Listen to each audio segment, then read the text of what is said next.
Take a moment and look at the paper in your printer, that notebook on your desk, or the book in your hands. This simple, everyday material is something we take for granted, a backdrop to our modern lives.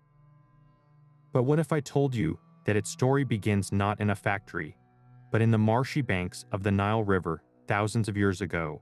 What you're seeing today is the direct descendant of one of humanity's most groundbreaking inventions, a technology so revolutionary it allowed knowledge to leap across generations.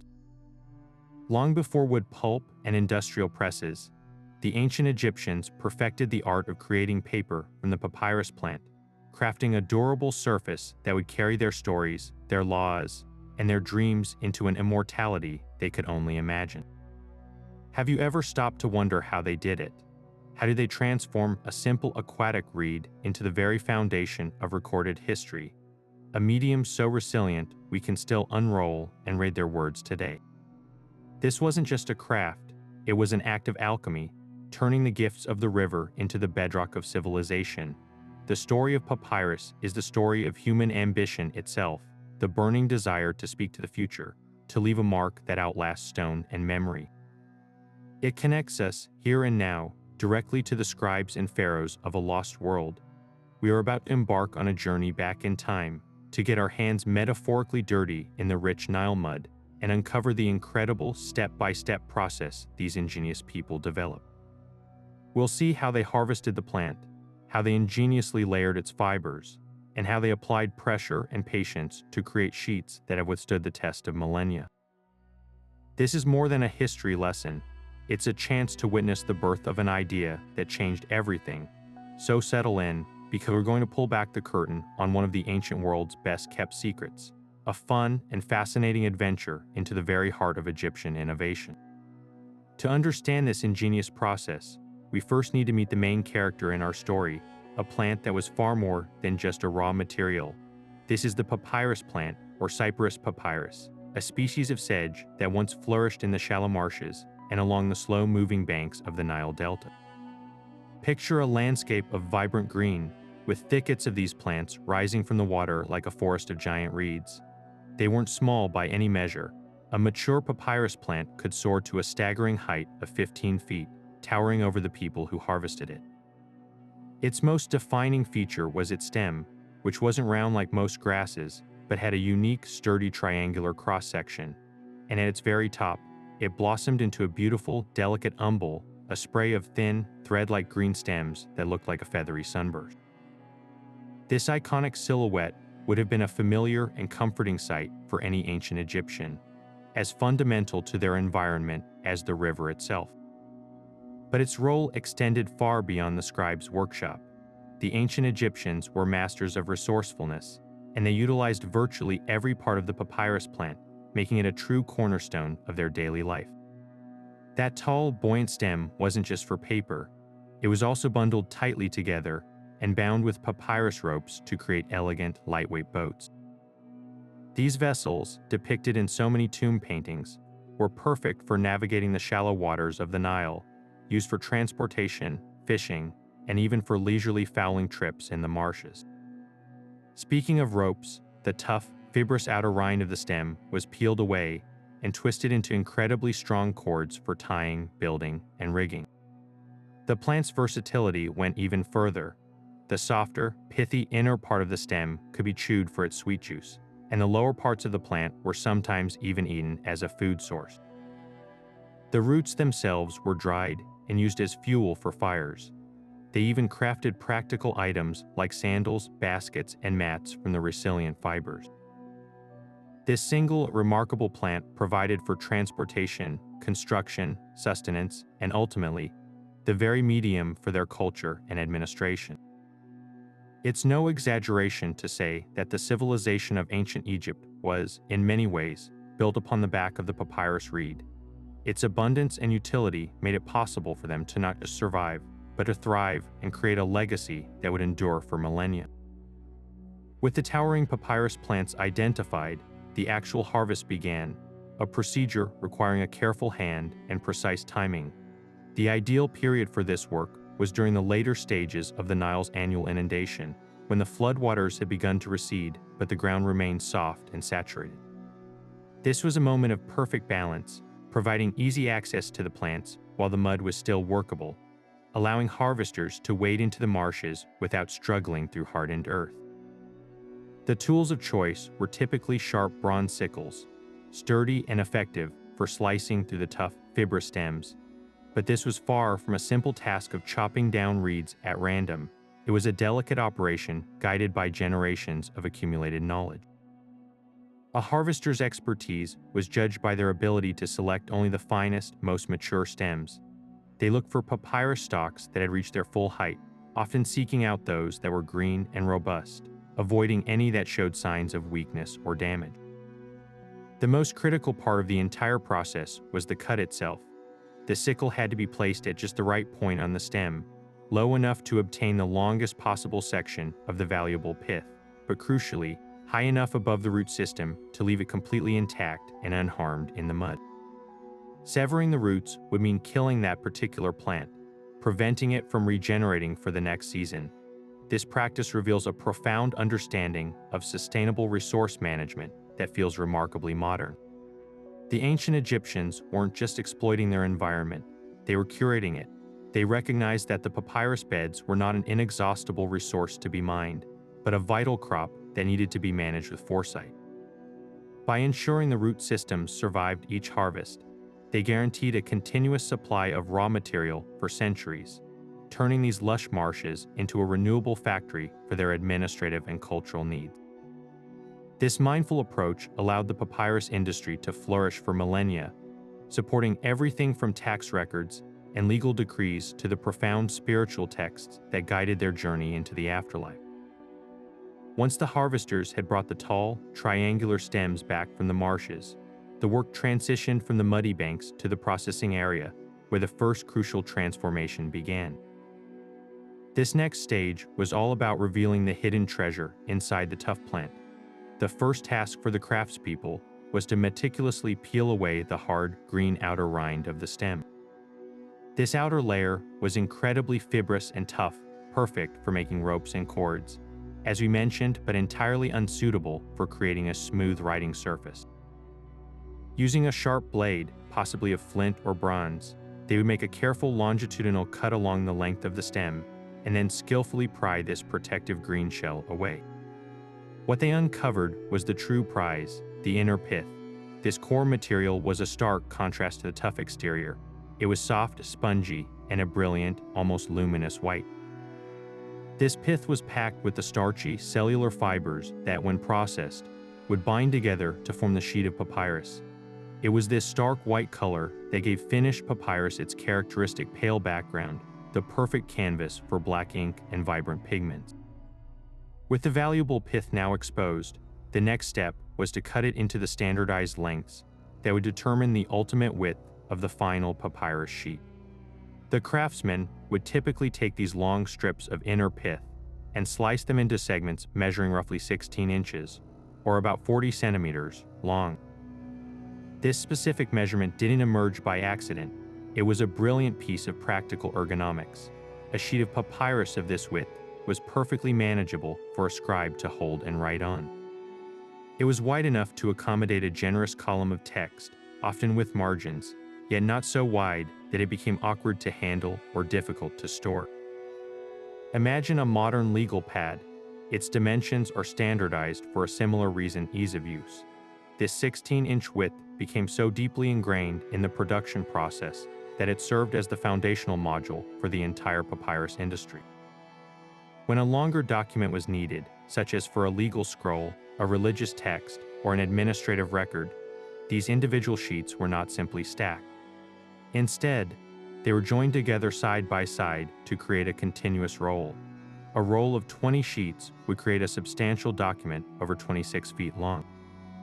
This modular system allowed for incredible flexibility, enabling the creation of everything from short letters and receipts to the epic, book-length texts that have survived to tell us their stories today.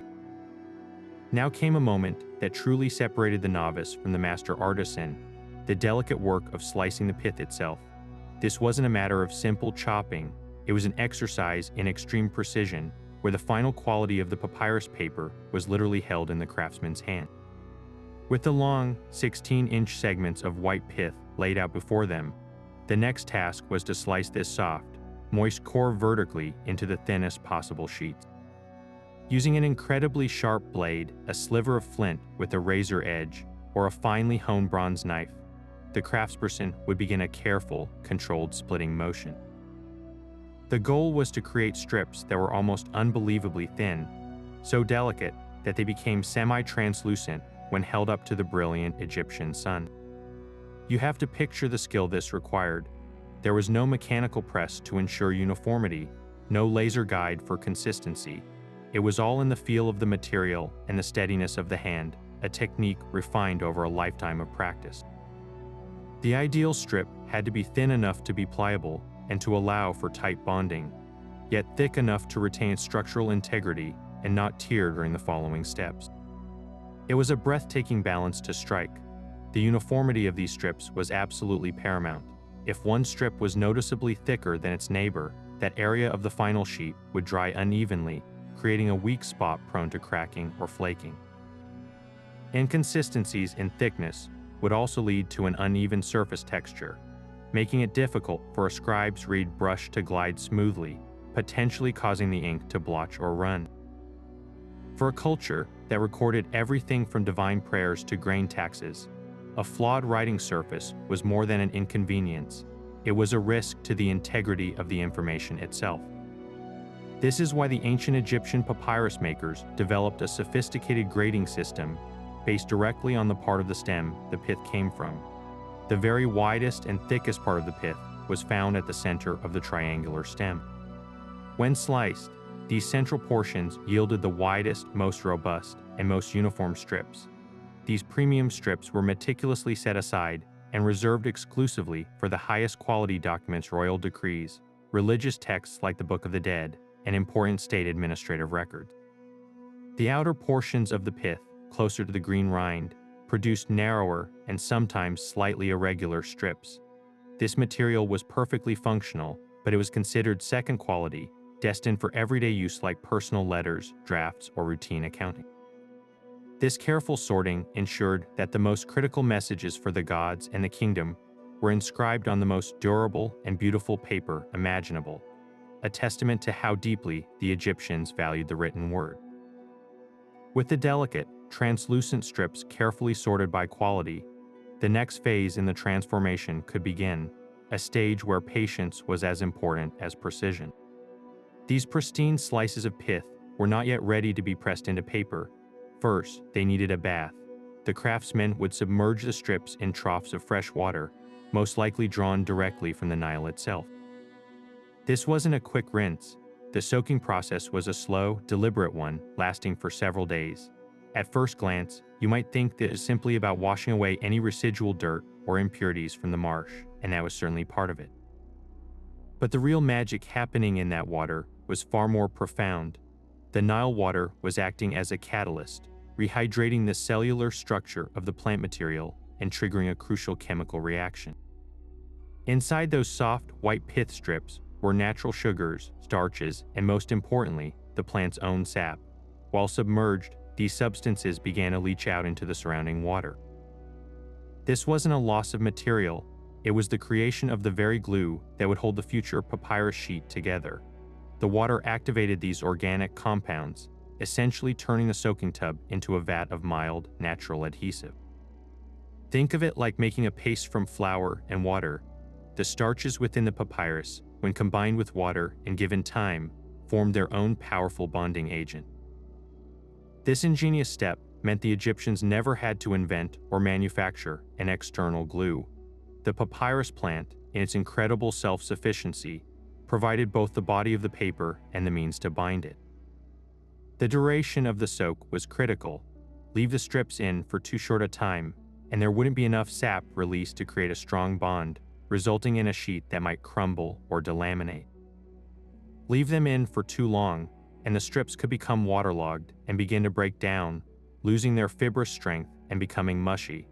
The artisans, through experience, knew exactly when the strips had reached their peak of tackiness, pliable, saturated, and ready to release their inherent sticky potential under pressure.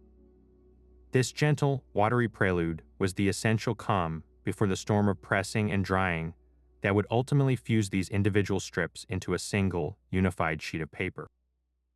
With our papyrus strips perfectly soaked and tacky, the real assembly could finally begin. The craftsman would prepare a hard, flat working surface, likely a smooth slab of wood or stone, ensuring it was perfectly level and clean. This was their canvas, and the first strokes of this ancient art were about to be applied. They would take the prepared strips and begin laying them down one by one directly onto this surface. But this wasn't a random placement. It was a deliberate, meticulous process. This initial layer was laid with all the strips running in the same direction, vertically from the craftsman's perspective.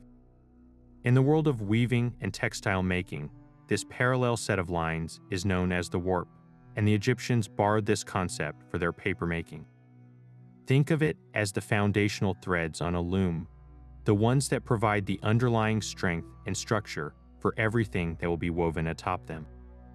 The placement of each strip was a matter of precision. The goal was to create a perfectly seamless, continuous surface for writing, so each strip was laid down edge to edge with its neighbor. There could be no gaps, no spaces between them where the underlying surface might show through. To guarantee this flawless coverage, the artisans would often arrange the strips so that they slightly overlap one another, perhaps by just a millimeter or two along their long edges. This tiny overlap was a stroke of genius. It ensured that when pressure was applied later, these edges would fuse together completely, eliminating any potential weak lines in the final sheet. The result of this first step was a pristine, uniform rectangle of pure white, composed of all these parallel vertical strips lying side by side. It was a blank slate, but one that already carried within it the inherent strength and directionality of the plant's vertical fibers. This foundational layer, the warp, was the literal backbone of the papyrus sheet, the hidden grid upon which the entire structure would be built, and which would ultimately give the finished product its remarkable resistance to tearing and wear. Now, with the vertical foundation firmly in place, the artisans moved to the next transformative act, one that would turn this simple layer into a true sheet of paper. They carefully selected a new batch of those tacky, pre-soaked papyrus strips and began arranging them directly on top of the first layer, but this time, their movements were turned 90 degrees. Where the first set of strips ran vertically, this new set was laid down horizontally, creating a perfect perpendicular grid. This second layer is what craftsmen in other fields would call the weft, the threads that are woven across the warp to build a textile. It's a helpful analogy, but it's crucial to understand that the Egyptians weren't actually weaving these strips over and under one another like you would with cloth on a loom. That would have been impossibly fiddly with these wet, fragile pith strips and would have created an uneven surface. Instead, they were building up two solid, continuous layers that would be fused into one. Picture it like this. You have a complete layer of French fries all pointing north-south, covering the entire plate. Then, you add another complete layer of fries, but this time, every single one is pointing east-west. You haven't woven them, you've simply stacked two full grids on top of each other, creating that familiar crisscross pattern. This brilliant two-ply structure was the secret to papyrus's legendary durability. The vertical fibers in the bottom layer gave the sheet strength along its length, making it resistant to tearing from top to bottom. Meanwhile, the horizontal fibers in the top layer provided strength across its width, preventing splits from side to side. This cross-hatched, mat-like construction distributed stress evenly across the entire surface, which is a key reason why these ancient documents could be rolled, unrolled, and handled for centuries without simply falling apart along a single grain. The orientation of these fibers wasn't just about strength. It also had a profound, practical impact on the act of writing itself. When a scribe picked up a finished sheet of papyrus, they almost always positioned it so that the horizontal fibers of this top layer ran parallel to their body. This meant that when they wrote, their reed brush would be moving with the flow of these horizontal fibers, creating a wonderfully smooth and consistent path for the ink.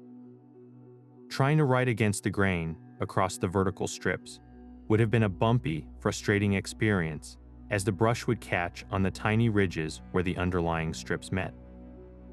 This standardized practice is why the vertical joins between the individual strips in the bottom layer are almost never visible on the front of a papyrus document.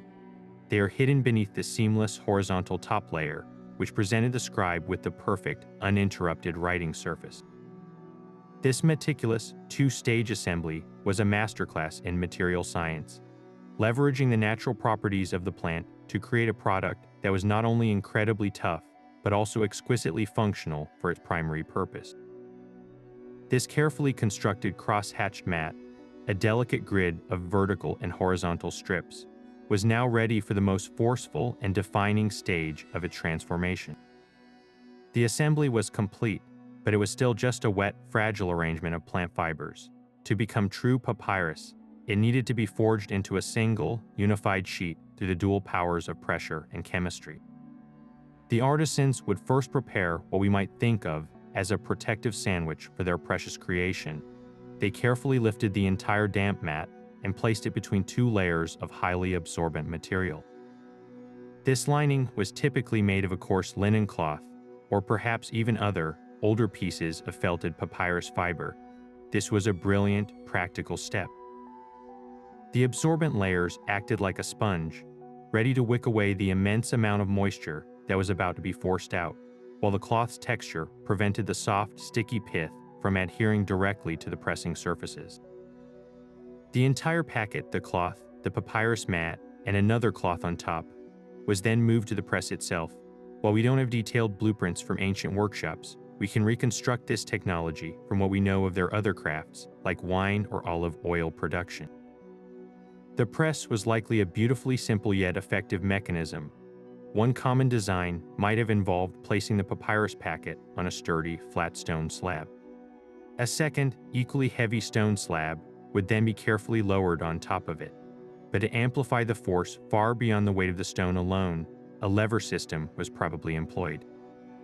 Imagine a long, thick wooden beam like the trunk of a small tree. One end of this beam was anchored, while the other end was free to be pushed down. The top pressing stone would be positioned directly beneath this beam. By pulling down on the free end, perhaps with several workers adding their strength, the lever would multiply their effort, applying tons of focused, downward pressure onto the papyrus packet. It was a masterful application of basic physics to achieve an industrial result. For hours, or even a full day, the press would remain in place, and during this time, a remarkable alchemy was occurring inside that cloth sandwich. The immense, sustained pressure was accomplishing two vital things simultaneously. First, it was physically forcing the vast majority of the water out of the pith. You could have watched as moisture literally wept from between the cloth layers, carrying with it any remaining impurities. This dehydration was crucial because any trapped water would lead to rot and mold, dooming the sheet to a short, brittle life. But the second, more magical process was chemical. Remember those natural sugars and starches that were activated during the soaking stage? The pressure now acted like a catalyst, forcibly squeezing these sap-based adhesives out of the very cells of the papyrus strip. As the strips were compressed, their sap mingled at every single intersection of the grid, every point where a horizontal strip crossed over a vertical one. This sticky, sugary liquid filled the microscopic spaces between the fibers, and as it dried, it hardened into a powerful, natural glue. The plant was literally cementing itself together.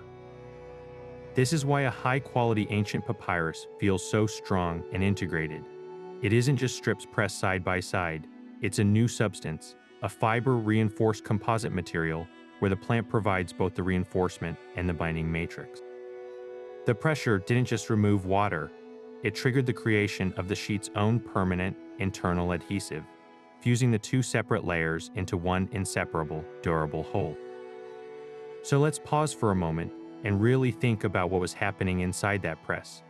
We've described the physical process, the water being squeezed out, the strips being flattened, but the true magic was occurring on a microscopic, chemical level, a brilliant bit of natural engineering that the Egyptians mastered through observation and practice.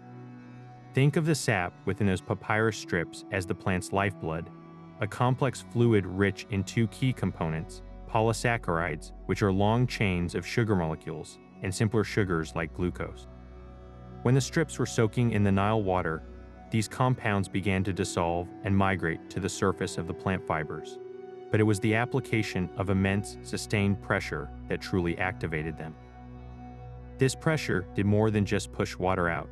It forced the sap from the very core of the fibers, creating a thin, sticky film at every single point where the vertical and horizontal strips crossed.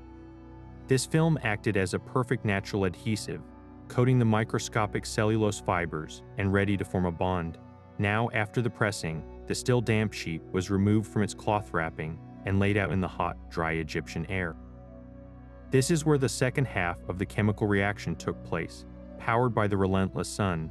The combination of heat and the final stages of dehydration catalyzed a process known as gelatinization.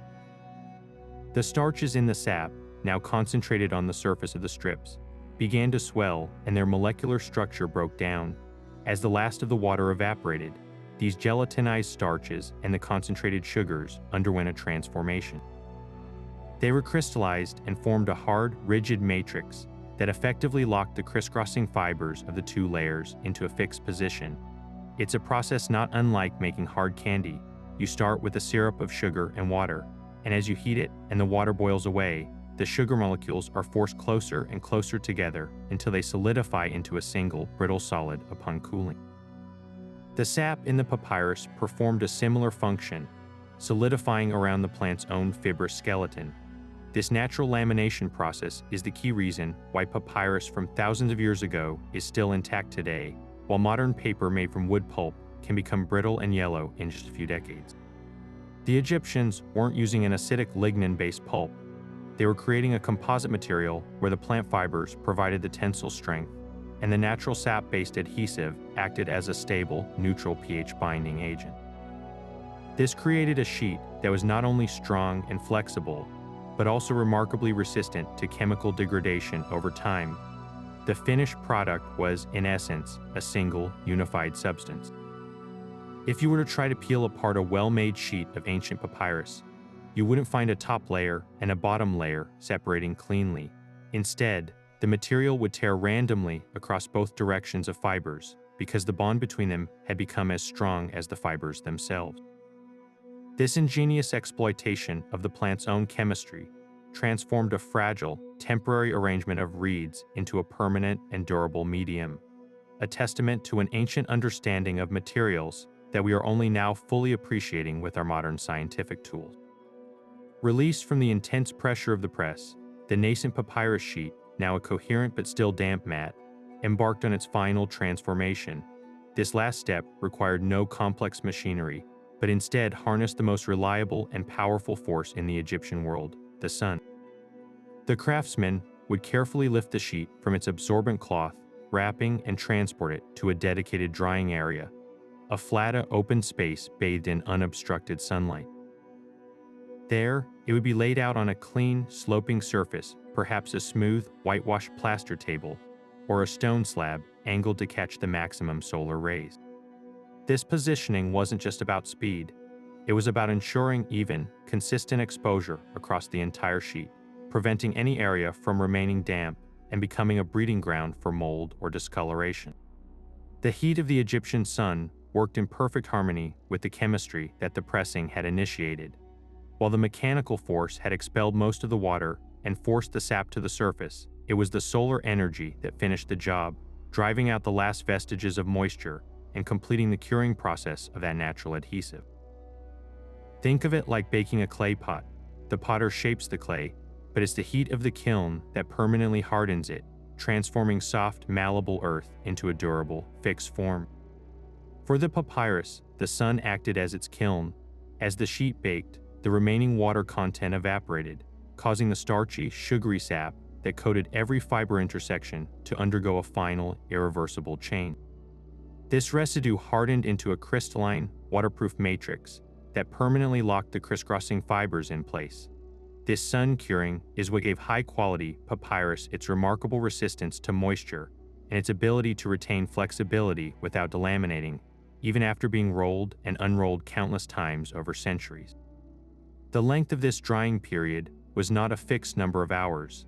It was a judgment call made by experienced artisans, and it had a direct and profound impact on the final quality and character of the sheet.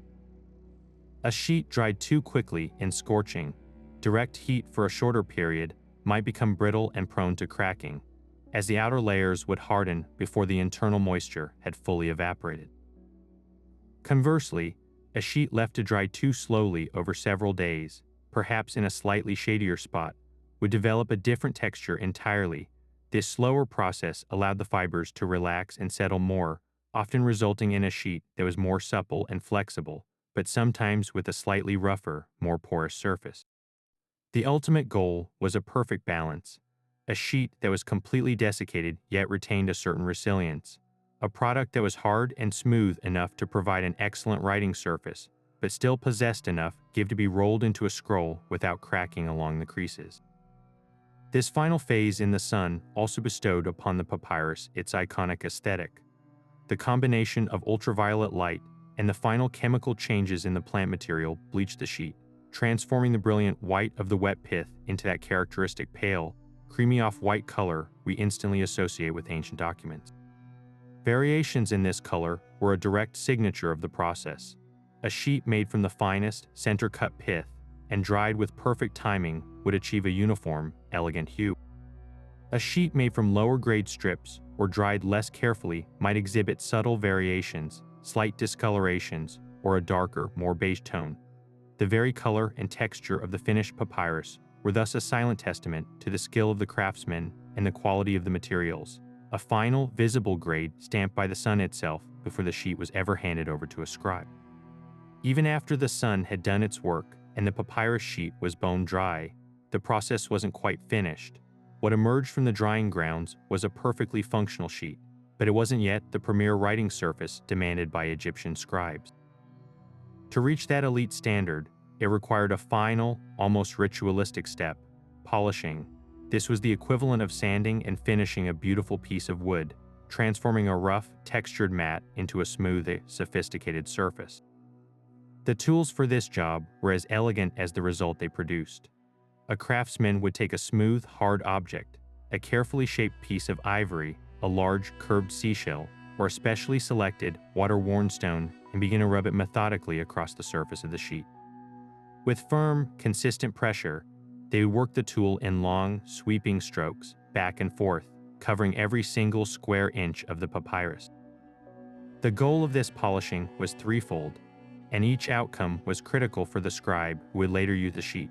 First, and most obviously, it smoothed out any microscopic bumps or ridges. Even in a well-made sheet, the tiniest imperfections remained at the junctions where the horizontal and vertical strips crossed. The polishing stone physically compressed these minute ridges, creating a flawlessly even plane. Second, this action closed the pores of the paper. On a microscopic level, the pressed plant fibers still had a slightly open, porous structure. By burnishing the surface, the tool mashed these tiny fibrous ends down, effectively sealing the skin of the papyrus. This was vital for controlling the flow of ink. An unpolished, porous surface would act like a sponge, causing the scribe's ink to bleed and feather at the edges of each stroke, creating blurry, indistinct characters. A properly polished surface, however, was sealed tight, allowing the ink to sit neatly on top of the sheet, resulting in the crisp, sharp hieroglyphs and hieratic script we can still admire today.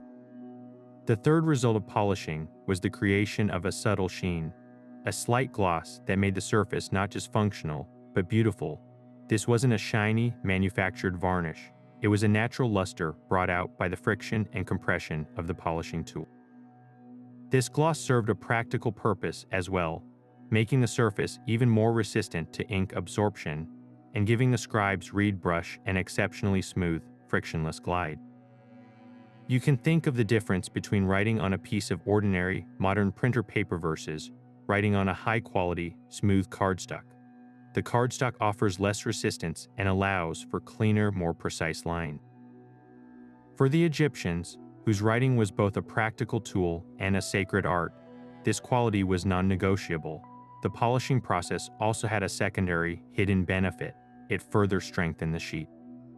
The intense, localized pressure of the burnishing tool helped to fuse the very top layer of fibers even more completely, creating a denser, more wear-resistant writing surface that could withstand the repeated touch of a scribe's hand and the occasional scraping of a correction. This final, attentive touch elevated the papyrus from a simple manufactured product to a crafted work of art, a surface worthy of carrying the words of gods and kings. With the individual sheets now perfectly smooth and polished, the challenge shifted from creating a writing surface to engineering a format that could contain epic stories, comprehensive legal codes, and extensive administrative records. A single sheet, typically around 16 inches wide, was perfect for a short letter or a list, but for anything more ambitious, the Egyptians needed a solution for length. Their brilliant answer was the scroll, a format so effective it would remain the standard for lengthy texts for thousands of years. Joining these individual sheets into one continuous roll was a delicate art in itself, a final test of the papyrus maker's skill before the document was passed to the scribe. The process wasn't as simple as just gluing the ends together. It was a meticulous procedure designed to create a seamless, durable join that would be virtually invisible under the scribe's brush. To begin, the craftsman would take two finished sheets and place them side by side on a workbench. The crucial step was the overlap. The right-hand edge of the first sheet would be carefully laid on top of the left-hand edge of the second sheet, creating an overlap of roughly 1 inch, or about 2 to 3 centimeters. This specific measurement was the product of generations of refinement. An overlap that was too narrow would create a weak joint, prone to splitting under the stress of being rolled and unrolled. An overlap that was too wide, however, would create a thick, stiff bump in the scroll that would be difficult to roll smoothly and would present an obvious obstacle for the scribe writing across it. This 1 inch overlap was the sweet spot, providing ample surface area for a strong bond while minimizing the physical ridge on the finished product. The bonding agent used to cement this join is a subject of some scholarly debate, but we have compelling clues from both ancient sources and modern experimentation. The most straightforward and readily available adhesive would have been a simple paste made from wheat flour or other starchy grains mixed with water. This creates a surprisingly strong and durable glue that dries clear and hard, and it would have been a common household item, easily sourced for the workshop. However, given the Egyptians' profound understanding of the papyrus plant's own inherent adhesives, many experts believe they may have also used a prepared glue made from the sap of the plant itself. They could have created a concentrated batch by soaking leftover pith scraps in water for an extended period, then boiling the liquid down to a thick, syrupy consistency. This would have provided a perfectly matched adhesive, chemically identical to the binder already holding the sheet together, ensuring a uniform aging process and a consistently strong bond. A small brush, or perhaps a clean piece of cloth, would be used to apply a thin, even layer of this chosen adhesive to the area of the overlap. Once the glue was applied and the two sheets were pressed together in their precise 1 inch overlap, the final act of craftsmanship was to ensure the join disappeared. The seam, now slightly raised from the two layers of papyrus, was meticulously polished using the same smooth stone or ivory tool that was used on the individual sheets. The craftsperson would work this burnisher back and forth over the seam with focused pressure, physically compressing the two layers of papyrus and the thin layer of glue between them into a single, unified thickness. The goal was to make the transition from one sheet to the next as smooth as the surface of the sheets themselves. When done correctly, the join would be so seamless that a scribe could write a single, continuous line of hieroglyphs directly across it without their reed brush catching, stuttering, or causing the ink to blot. The only way to detect such a well-made join on an ancient scroll today is by holding it up to a strong light and looking for the subtle change in opacity where the two layers are fused. This commitment to an invisible seam was about more than just aesthetics. It was about creating an unbroken flow for the text, ensuring that the physical medium would never interrupt the intellectual or spiritual message it carried. This painstaking method of joining sheets allowed the Egyptians to produce scrolls of astounding length. A standard 20-sheet roll would create a document over 26 feet long, but for major works like the Book of the Dead or extensive temple records, They could and did create scrolls stretching over 100 feet, a continuous river of papyrus ready to carry the currents of Egyptian thought into eternity. Now, with the pristine, polished scroll ready for its sacred duty, we must turn our attention to the other half of this ancient partnership, the instruments that would bring the written word to life.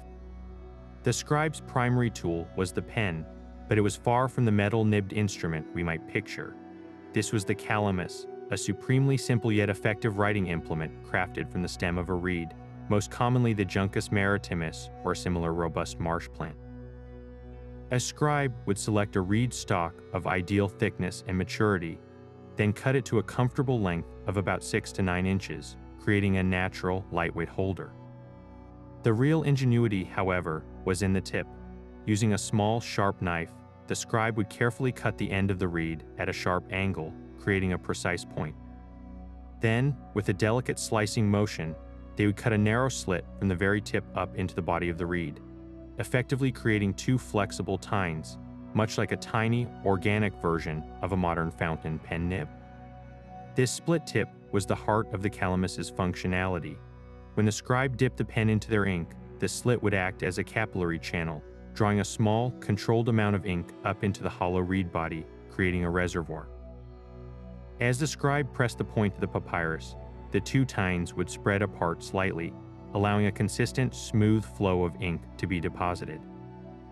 The texture of the reed itself provided a slight friction that gave the scribe excellent control over each stroke, enabling them to create the thick and thin lines essential for the beautiful, formal hieroglyphic and hieratic script. This simple reed pen was a masterpiece of ergonomic design, perfectly suited to its task, and made from a material that was both plentiful and easily replaceable. But a pen is useless without its partner, and Egyptian ink was a sophisticated chemical achievement in its own right. For the vast majority of writing, scribes relied on a deep, enduring black ink. The formula was brilliantly straightforward, yet incredibly effective. The primary pigment was carbon black, produced by collecting the fine soot from oil lamps or from the controlled burning of resins or oils. This fluffy, jet black powder was then mixed with a small amount of water and a binding agent. The binder was crucial. It was typically gum arabic, a natural sap harvested from acacia trees, which acted as a glue to fix the carbon particles permanently to the polished surface of the papyrus. When you look at ancient Egyptian texts today, the black remains strikingly vivid and crisp, and that's a direct result of this stable carbon and gum formula. Carbon is chemically inert. It doesn't fade with light or react with the air, which is why those hieroglyphs still look as if they were written yesterday, their clarity preserved across millennia. For emphasis, for headings, and for marking the start of important new sections, scribes employed a second color, a vibrant red. This ink was made from a completely different mineral-based pigment called red ochre, a naturally occurring earth pigment rich in iron oxide. Grinding this rusty red rock into a fine powder and mixing it with gum arabic and water produced a rich, opaque red ink. The use of this dual color system was highly conventionalized. You can see it in famous texts like the Book of the Dead, where black ink forms the main body of the spells, while red ink is often used to write the titles of the spells, the names of dangerous demons, or instructions for the ritual itself. This visual coding immediately guided the reader, signaling key transitions and critical information at a glance. The very word rubric, which we use today for a set of instructions or a heading, comes from the Latin rubrica for red ochre, a direct linguistic legacy of this ancient scribble practice. The act of writing with the reed pen was a physical, rhythmic process that required constant maintenance. Unlike a modern ballpoint pen with a hard, rolling tip, the soft organic material of the calamus tip would naturally wear down and become blunt with use. As the scribe worked, the friction against the papyrus would gradually fray the fine point, causing the line to become thicker and less precise. To combat this, the scribe always kept their sharpening knife, known as a scribble palette knife, close at hand. Every few lines, or even more frequently when executing fine detail, the scribe would pause, pick up the knife, and with a few practice flicks of the wrist, shave away the worn fibers, re-establishing that perfect sharp point and the essential capillary slit. This cycle of writing, dipping, and sharpening was the fundamental rhythm of the scribble art. It imposed a natural pace on the work, brief moments of pause that may have allowed for thought and consideration between passages. This intimate, tactile relationship with their tool constantly tending to it, reshaping it, ensuring its readiness, meant the scribe was never separate from their instrument. They worked in a continuous, symbiotic dance to coax the words from their mind and onto the waiting papyrus. Sitting before a fresh, polished scroll, an Egyptian scribe was the master of a portable command center for the written word, their entire profession distilled into a single, elegant object, the scribble palette. This wasn't just a tool, it was a badge of office, a piece of functional art that represented one of the most respected and powerful positions in all of ancient Egypt. Typically fashioned from a single piece of wood, though examples also exist in luxurious ivory or faience, the palette was a long, rectangular board designed to be held comfortably in one hand or laid flat on the ground beside a kneeling scribe. Its design was a masterpiece of practical ergonomics, with every feature meticulously planned for the flow of work. At one end, you would find two small, rounded depressions, each perfectly sized to hold a hardened cake of ink. One of these wells was reserved for the essential black ink, made from carbon soot, and the other for the vital red ink, made from red ochre. These pre-made ink cakes were portable and stable, a scribe's ready supply that could be activated with just a drop of water. Adjacent to these ink wells, the palette almost always featured a long, slender groove, a dedicated slot designed to hold several reserve reed pens, the scribe's kalami. This kept the fragile writing instruments secure, organized, and within instant reach. And finally, completing this compact workstation was a slightly larger circular or oval well, a reservoir for clean water. This was the crucial catalyst. When the scribe was ready to write, they would take a few drops of water from this well onto the surface of the palette itself, dip one of the dry ink cakes into it, and grind it in a circular motion with a small pestle or even just the tip of a finger, creating a small, fresh pool of liquid ink of the perfect consistency right there on the smooth wooden surface. The entire system was self-contained, efficient, and brilliantly mobile. A scribe could carry their palette, a few rolls of papyrus, and a pot of water, and be ready to record history, tally taxes, or compose poetry anywhere in the bustling courtyard of a royal palace, the quiet columned hall of a temple, or out in the sunny fields assessing the season's grain harvest. Beyond its pure utility, the scribble palette held a profound symbolic weight in Egyptian society. To possess one was to be a member of an elite literate class, a gateway to prestige, authority, and social mobility. In a civilization where the overwhelming majority of the population were farmers and laborers, the ability to read and write was a rare and powerful magic. Scribes were the administrators, the record keepers, the diplomats, and the priests. They managed the vast resources of the state, recorded the laws of the pharaoh, and composed the spells that would guide souls through the afterlife. A famous piece of Egyptian wisdom literature, known as the Satire of the Trades, drives this point home with forceful clarity. In it, a father extols the virtues of the scribble profession to his son, contrasting it vividly with the difficult, dirty, and dangerous jobs of other men. He describes the smith, whose fingers are like the scales of a crocodile and who smells worse than fish roe, the potter, who is caked in mud and works tirelessly at his wheel, the soldier, who suffers terribly on long desert marches.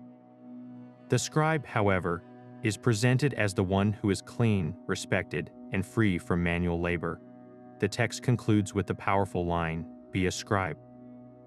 It saves you from toil and protects you from all manner of work. The palette was the physical embodiment of this privileged life. It was so iconic that it was frequently included in tomb paintings and statues depicting high officials, even long after they had risen to positions of great power where they may not have written daily. It was a symbol of the very foundation of their authority, the power of the written word. To be buried with your scribble palette was to proclaim your identity and your status for eternity, ensuring that in the next world, as in this one, you would be recognized as a learned person, a master of the greatest technology ever developed, the ability to make thought permanent. Now that we understand the tools and the elegant dance of the scribe, let's step back and look at the larger picture, the bustling, organized environment where papyrus was produced on an almost industrial scale. To meet the insatiable demand of the Egyptian state, this craft could not have been a solitary, backyard operation. It required the coordinated effort of many hands working in concert, a symphony of specialized labor that was most likely housed in dedicated workshops, perhaps nestled on the outskirts of major cities like Memphis or Thebes, where they had easy access to both the papyrus marshes and the administrative centers that were their primary customer. Picture a large, open-air compound, its boundaries marked by simple mud brick walls, humming with purposeful activity. The air would be thick with the fresh, grassy scent of cut reeds and the faint, sweet smell of soaking pulp. The space would be organized into distinct zones, a production line thousands of years old. On one side, near a canal or a water source, you'd find the initial processing area. Here, the harvesters would deliver their great bundles of papyrus stems, still dripping with Nile water. A team of workers, likely the youngest and strongest, would be tasked with the strenuous job of peeling away the tough green rind, their hands moving swiftly with sharp blades to reveal the precious white pith within.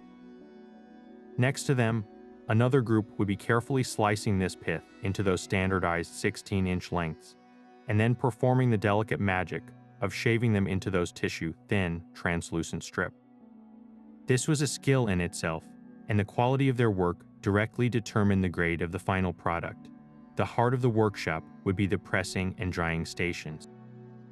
Rows of flat stone slabs or smooth plaster tables would be occupied by artisans assembling the crisscrossing layers, their movements practiced and precise. Nearby, the heavy wooden lever presses would stand like silent sentinels, with teams of workers ready to apply their collective strength when a new batch was ready for a transformative squeeze. And everywhere, across every available flat surface and on specially built, sloped drying racks, would be the papyrus sheets themselves, laid out like pale carpets baking in the sun, being turned by attendants to ensure perfect, even curing. The final zone would belong to the master polishers, the most experienced craftspeople in the workshop. Seated in the shade of a simple roof, they would work their burnishing stones and shells over the dried sheets with a rhythmic, whispering sound, their experienced eyes and hands judging the perfect level of smoothness. This wasn't just a collection of tasks, it was a highly efficient division of labor, where each person's expertise contributed to a single, flawless sheet. The operation of these workshops was almost certainly under the control of powerful institutions, what we might think of as state-sponsored or temple-run factories. The evidence for this is compelling when you consider the sheer volume of papyrus the Egyptian bureaucracy consumed.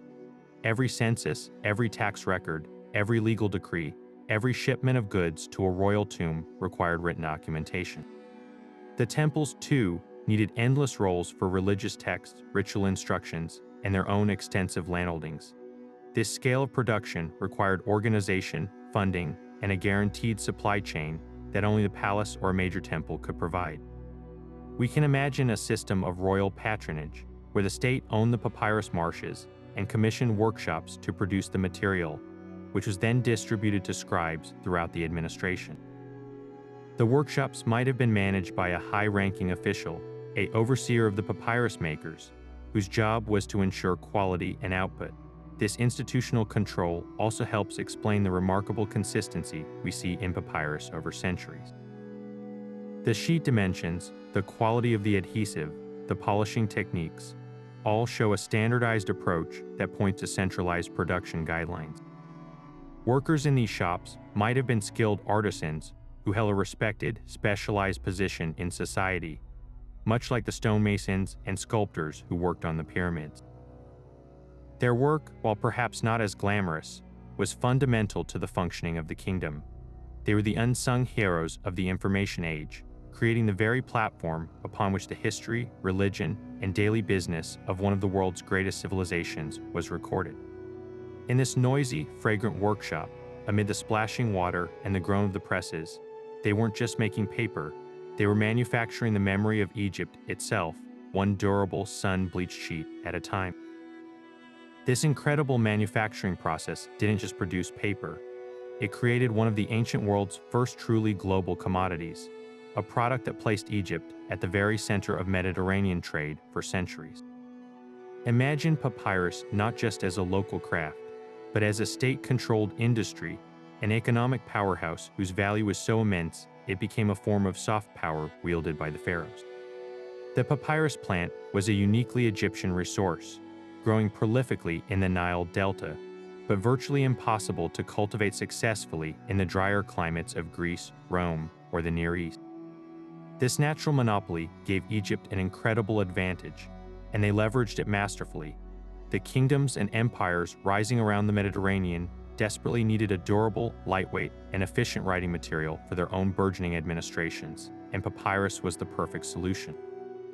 It became, in essence, the bulk data storage of the ancient world, and everyone wanted a piece of it. The scale of this trade was staggering. From major port cities like Alexandria, ships laden with rolls of finished papyrus set sail for every corner of the known world.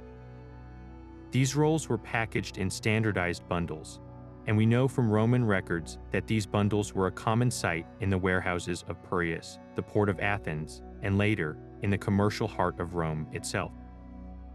The famous Greek geographer Strabo even noted that the papyrus trade was one of Alexandria's principal sources of wealth. This wasn't a luxury good in the same category as rare spices or fine jewels, it was a strategic resource. For any state that aspired to keep detailed records, administer a far-flung empire, or foster a literary culture, a steady supply of papyrus was absolutely non-negotiable. The entire bureaucratic machinery of the Roman Empire, with its tax rolls, military dispatches, and legal decrees, ran on Egyptian papyrus. This constant demand created a river of wealth flowing back into Egypt, filling the royal coffers and financing grand construction projects, military campaigns, and the lavish court of the pharaoh. Now, let's talk about its actual cost, because this wasn't a material for the everyday person. While we don't have precise price lists from the time of the pyramids, later records from Greco-Roman Egypt give us a very clear picture. A single, high-quality sheet of papyrus could cost the equivalent of several days' wages for a skilled laborer. A full scroll, comprised of 20 sheets joined together, represented a significant financial investment, perhaps comparable to the price of a high-end electronic tablet today. This high cost immediately dictated its primary use. Papyrus was the medium of the state, the temple, and the elite. It was used for royal proclamations, tax records, legal contracts, and sacred religious texts like the Book of the Dead.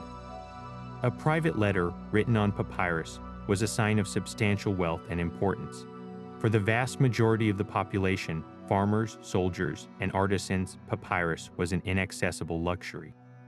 Their daily transactions, school exercises, or personal notes were handled on far cheaper, more ephemeral materials. To fully appreciate the value of papyrus, it's helpful to compare it to the other writing surfaces available at the time. In Mesopotamia, the dominant medium was the clay tablet. This was an incredibly durable material, which is why so many have survived, but it was also immensely heavy, bulky, and fragile before firing. Imagine a royal library not of scrolls, but of thousands of heavy, breakable clay slabs.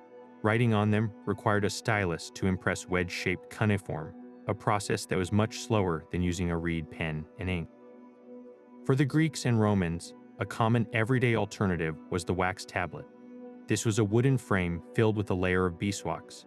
You would write on it with a stylus that had a pointed end for inscribing and a flat end for erasing by smoothing the wax back over. It was reusable, portable, and very cheap. Students used them for lessons, merchants for temporary accounts, and people for casual notes. But the wax tablet was terribly impermanent, heat could melt it, and the surface could be easily scratched or wiped clean. It was the ancient equivalent of a whiteboard or a scratch pad, perfect for temporary information, but useless for creating a permanent record. Papyrus occupied the perfect middle ground. It was far lighter and more compact than clay, and it could hold vastly more information on a single scroll than on a stack of tablets. Unlike wax, it was permanent. The ink bonded with the polished surface, creating a record that could last for millennia if stored properly. It was also much faster to write on with a brush or pen than to inscribe into clay or wax. This combination of qualities, durability, capacity and writing speed, is what made it so economically valuable despite its cost. It was the only material that efficiently met the needs of complex, record-keeping civilization. Its expense also added a layer of authority to any document written upon it. A legal contract on papyrus carried more weight than one on a potsherd. A royal decree on a fine, creamy scroll was an object of power in itself. So, when you see an ancient Egyptian papyrus in a museum, you're not just looking at a text. You're looking at a product that was once as strategically and economically important as oil or microchips are in our world. A tangible piece of an ancient global economy that was built quite literally on the reeds of the Nile. For all its brilliance and economic power, papyrus was not without its rivals in the ancient world, and its greatest competitor emerged from an entirely different source, not the marshy riverbanks, but the pasture and the slaughterhouse. This was parchment, a writing material crafted from the treated skins of animals, predominantly sheep, goats, and calves, while papyrus production was a symphony of slicing, soaking, and pressing plant fibers. The creation of parchment was a much more visceral and labor-intensive affair. It began with the careful flaying of an animal, after which the skin was washed and then soaked in a vat of lime for days or even weeks. This soaking was crucial. It loosened the hair and fat, allowing them to be scraped away. The wet skin was then stretched taut on a wooden frame, a process called a hearse. As it dried under tension, a craftsman would use a lunellum, a special crescent-shaped knife, to meticulously scrape both sides of the skin, removing the final remnants of flesh and hair and thinning the hide to a perfectly uniform thickness. This stretching and scraping under tension is what gave parchment its unique strength and smooth, slightly springy quality, transforming a raw animal hide into a pristine, taut surface ready for the scribe's pen. The fundamental difference in their origins led to a dramatic divergence in their physical characteristics and performance. Papyrus, being essentially a laminated plant material, was relatively lightweight and retained a certain flexibility, allowing it to be rolled into scrolls with ease. Its surface, when polished, was wonderfully smooth for writing, but it had a critical weakness. It was highly susceptible to moisture. In the damp climates of northern Europe or in any humid environment, the organic, starchy adhesive that held the papyrus sheets together would reabsorb moisture, causing the layers to delaminate and the sheet to crumble into fragments. This is a primary reason why so few papyrus documents have been discovered outside the arid climate of Egypt. Parchment, in stark contrast, was incredibly durable and resilient. It could withstand being rolled, folded, and even dropped without suffering catastrophic damage. Its animal collagen fibers made it resistant to moisture and far less prone to tearing, allowing it to survive for centuries in a wide range of European climates where papyrus would have quickly disintegrated. Furthermore, parchment offered a unique advantage, reusability, because ink sat on its surface rather than being absorbed as deeply as it was into papyrus. A scribe could take a pumice stone and gently scrape the text off an old or unwanted manuscript, creating a fresh, clean surface. These recycled manuscripts are known as palimpsests, and with modern imaging technology, we can now often recover the faint traces of the original, erased text, sometimes discovering lost classical works that were written over with more common religious texts centuries later. This durability came at a significant cost, however, and it was this economic reality that shaped their respective domains for centuries. Producing a single sheet of high-quality parchment required the entire skin of a young animal. Consider the resources involved. Raising a flock of sheep or goats requires vast tracts of grazing land, a resource far more common in the sprawling hills of Europe than in the narrow, fertile strip of the Nile Valley. The process of liming, stretching, and scraping each individual skin was incredibly time-consuming and demanded a high level of skill. The result was a material that was, by its very nature, substantially more expensive to produce than papyrus. A single biblical codex, requiring the skins of dozens or even hundreds of animals, represented a massive capital investment. Papyrus, while still a luxury good, could be produced in bulk from a rapidly renewable plant crop. A papyrus workshop could output far more writing surface from a single acre of marshland than a parchmenter could from an entire herd of livestock. This cost differential meant that while parchment was prized for its permanence, papyrus remained the workhorse of everyday administration and high-volume correspondence throughout the classical world, especially in the drier Mediterranean basin. The rivalry between these two materials was not merely a matter of personal preference. It was a story deeply entwined with the geopolitics and trade routes of the ancient and medieval worlds. For as long as Egypt remained the breadbasket and a cultural epicenter of the Greco-Roman world, papyrus dominated. The Roman Empire, with its vast bureaucracy, ran on Egyptian papyrus, which was shipped in immense quantities from Alexandria to Rome and all its provincial capitals. Papyrus was the standard for everything from imperial tax rolls to a soldier's personal letters home. However, this reliance created a strategic vulnerability. The supply was entirely dependent on a single region and the stability of Mediterranean shipping lanes. As the Roman Empire fractured and its western half declined, these trade routes became increasingly disrupted by piracy, political instability, and the rising power of the Islamic Caliphate, which now controlled Egypt after the 7th century. The Near East and the surviving Byzantine Empire in the East continued to use papyrus for some time, but for Western Europe, the steady stream of papyrus from Alexandria began to dry up, forcing a monumental shift. It was this geopolitical fracture that truly cemented parchment's victory in Europe. Cut off from the Egyptian supply, monastic scriptoria, and the fledgling royal courts of the early Middle Ages turned inward to the resources they had in abundance, livestock. Parchment production became a localized, essential craft centered in monasteries across Europe. The very format of books began to change to suit the new material. The ancient scroll, so perfectly suited to lightweight papyrus, was less ideal for the thicker, more rigid pages of parchment. Instead, the codex, the bound book with separate pages that we still use today, which had been slowly gaining popularity, became the dominant format. The codex was far more practical for parchment, allowing scribes to write on both sides of the durable sheet and making it easier to reference specific passages. This shift from the papyrus scroll to the parchment codex was one of the most profound transitions in the history of information technology. It wasn't that parchment was objectively better in all circumstances. Rather, a change in the political and economic landscape forced a technological adaptation that would define the preservation of knowledge in Europe for the next 1,000 years. The rivalry was ultimately decided not in a workshop, but on the world stage, with parchment emerging as the victor in the West not purely on its merits, but out of sheer necessity, becoming the durable, precious vessel that would carry the literature of the classical world and the text of Christianity safely through the long centuries until the next great revolution, the arrival of paper. The East would once again transform how we record our thoughts. If papyrus was the lifeblood of ancient knowledge, then the great library of Alexandria was its monumental, beating heart. Imagine a single institution so dedicated to gathering all the world's wisdom that its very mission statement was to collect a copy of every book in existence.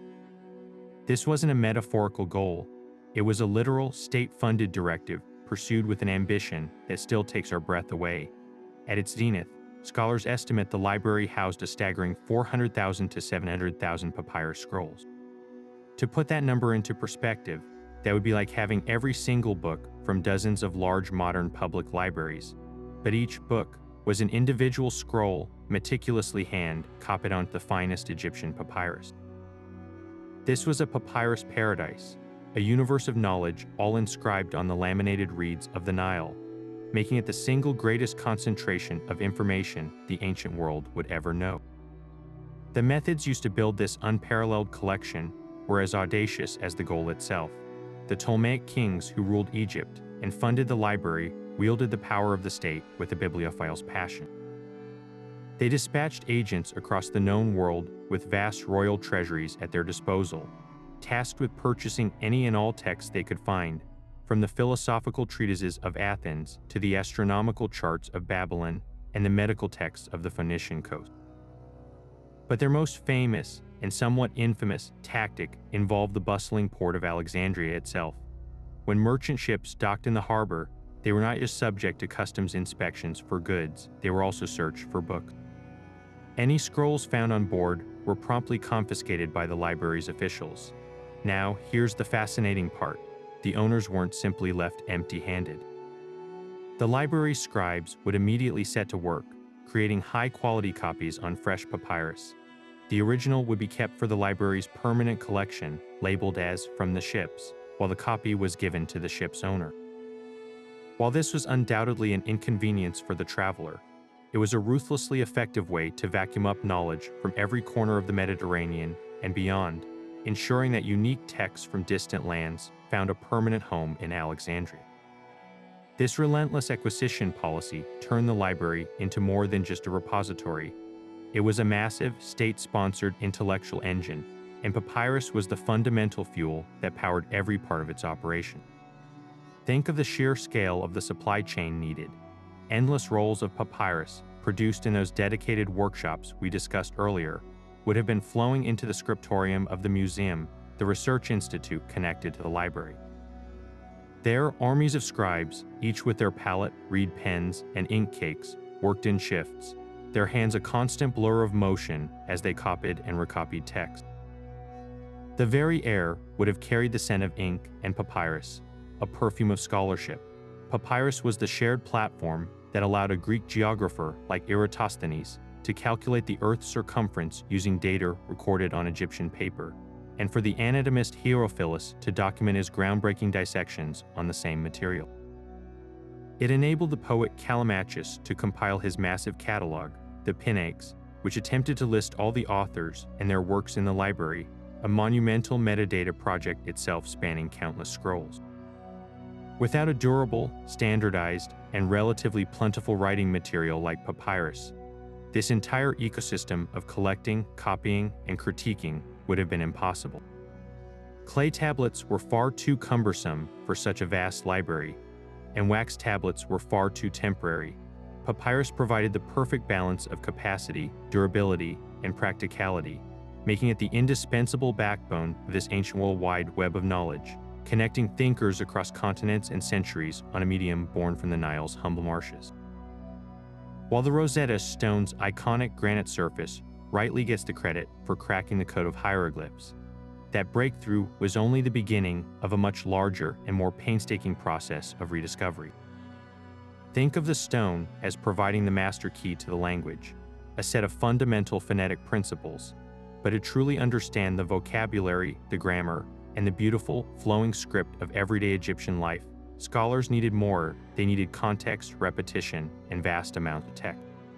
This is where the humble, fragile papyrus scroll entered the stage as the Rosetta Stone's indispensable, though far less celebrated, sibling. For every grand royal inscription carved in stone for eternity, there were thousands of administrative documents, personal letters, and literary works written on papyrus. It was within this vast paper trail that the true soul of the ancient language was preserved, offering the practical examples that turned Champollion's theoretical key into a fluent understanding.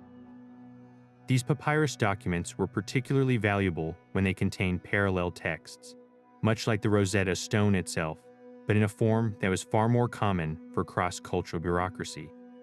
Imagine a Greek-speaking tax official in Ptolemaic Egypt, an era when Greek was the language of government, to ensure that both the Greek authorities and the native Egyptian population understood the rules. Many official decrees, tax receipts, and legal contracts were written as bilingual documents. A single papyrus sheet might have a line of Greek text, followed directly below by its translation into Demotic, the simplified, cursive script used for everyday business in Egypt. For a scholar in the 19th century, these weren't just dry financial records. They were priceless linguistic treasure maps. A known word in Greek could be directly matched to its unknown counterpart in Demotic. Once Demotic was more firmly understood, it could then act as a new bridge into the even more ancient hieroglyphic script, as the three writing systems, hieroglyphic, Demotic, and Greek, represented different stages and forms of the same core language. The value of these papyri went far beyond simple word-for-word translation. They provided the living context that cold, formal stone inscriptions could not. Royal monuments were designed to present a perfect, idealized version of events and language, using a formal, almost frozen vocabulary. Papyrus, by contrast, captured the language as it was actually spoken and written. Through personal letters, we learn the colloquial phrases and greetings. Through tax records, we understand the specific terms for crops, livestock, and measures of grain. Through legal petitions, we see the structure of arguments and the flow of narrative. This allowed scholars to move beyond simply identifying the name of a pharaoh or a god and begin to comprehend the subtleties of Egyptian grammar, verb tenses, and sentence structure. It was the difference between memorizing a list of vocabulary words and being able to read a novel. Papyrus provided the novels, the newspapers, and the personal diaries of an entire civilization, giving the silent stones a voice that was nuanced, emotional, and profoundly human. One of the most significant contributions of these papyri was in clarifying the complex relationship between phonetic and symbolic signs. The Rosetta Stone revealed that some hieroglyphs represented sounds, but many others were logograms representing whole words or concepts. Distinguishing between the two in a new text was incredibly difficult. Bilingual papyri acted as a perfect testing ground. A scholar could find a known Greek word, locate its demotic equivalent, and then search for that same word in a hieroglyphic text on a nearby temple wall or a funerary papyrus.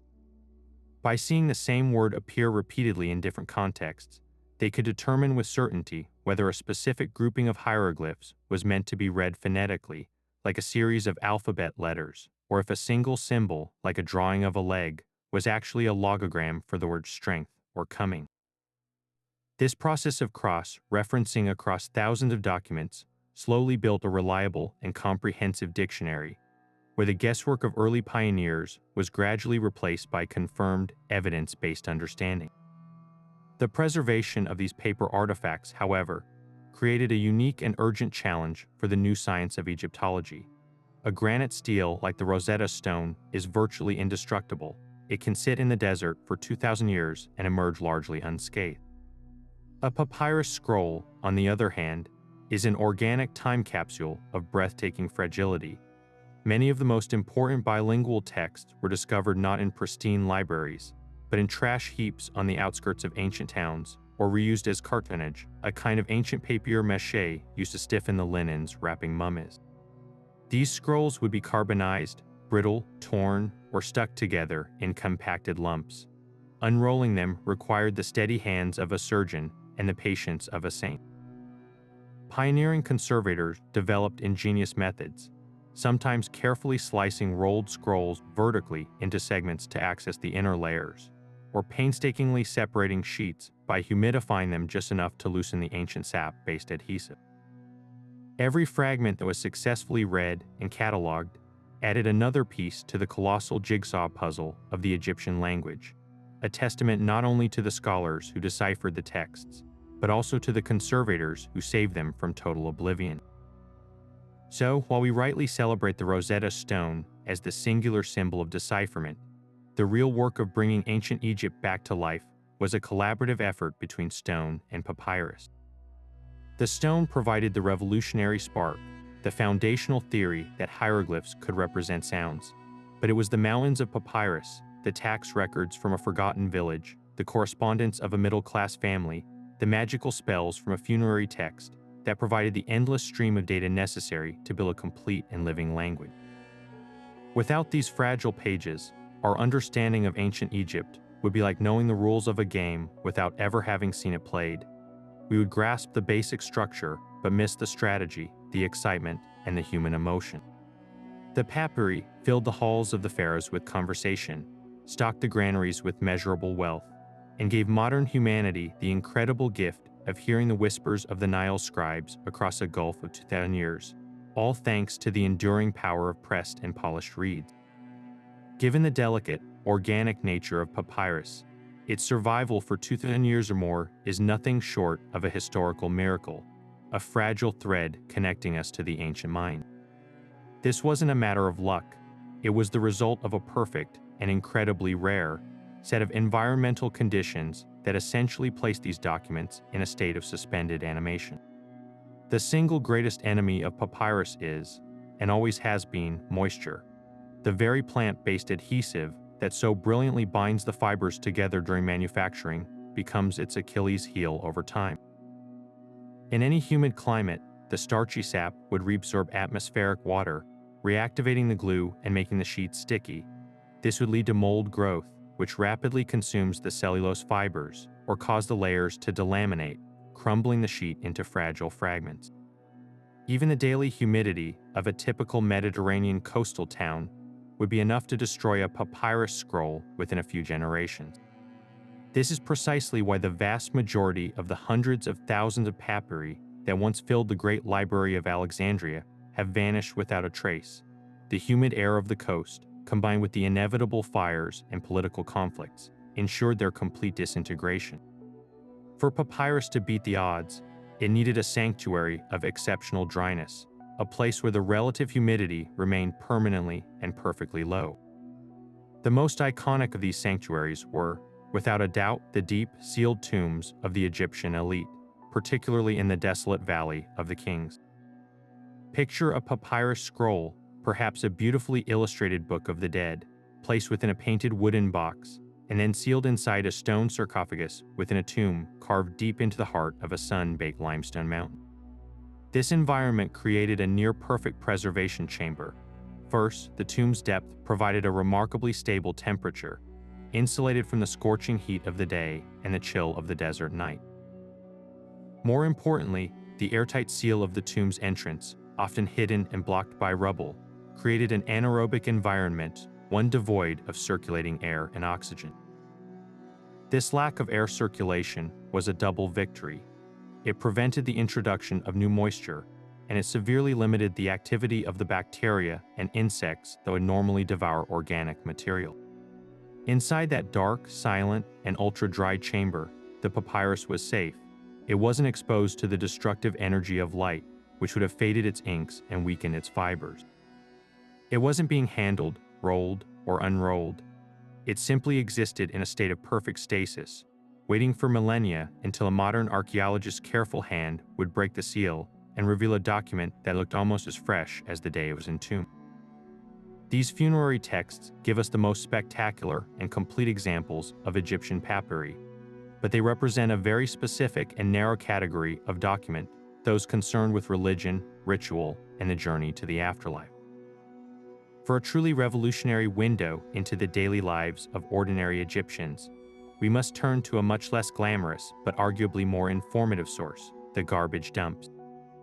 The most famous of these is the treasure trove discovered at Oxyhinchus, a provincial capital about 100 miles south of Cairo. Unlike the curated contents of a royal tomb, Oxyhinchus was a repository for the mundane, a city's worth of administrative refuse discarded over centuries.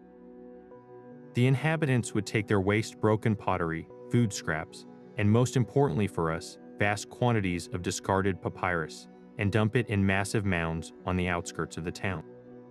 What seemed like a pointless act of disposal became an act of unintentional preservation on a monumental scale.